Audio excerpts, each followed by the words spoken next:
ప్రచారం పోతున్నారు సార్. ఇంత భయపడుతుంది రేవంత్ రెడ్డి రాజకీయాలు ఎందుకు చేసుకున్నాను అట్లా కాదు.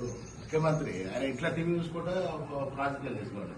ఇంత భయపడుతూ ఎందుకు రాజకీయాలు చేయలేదు? నేను మాకు ఎన్నికల బిజీ ఉంది, మేము ప్రచారం చేసుకోవాలి. ఇట్లా అడ్డుకుంటే ఎట్లా చెప్పండి? ఇప్పుడు చెప్పదని వస్తాడు రేవంత్ రెడ్డి. అదే గుమ్లాపూర్ ప్రాంతంలో కాట్నపల్లి, మల్లన్నపల్లె, గుమ్లాపూరు, రాముడుగు, గంగాధర వాటన్నిటికీ నీళ్లు ఇచ్చేది. నేను 250 కోట్లు పెట్టి నిధులు తెచ్చిన, ప్రారంభమైన నిర్వాసితులకు డబ్బులు ఇచ్చినాం. పనులు చేయబట్టి శాతం అయితే లేదు. చొప్పదాంట్లో 30 మట్టిని తీసుకుని శాతం కాకపోయాయి.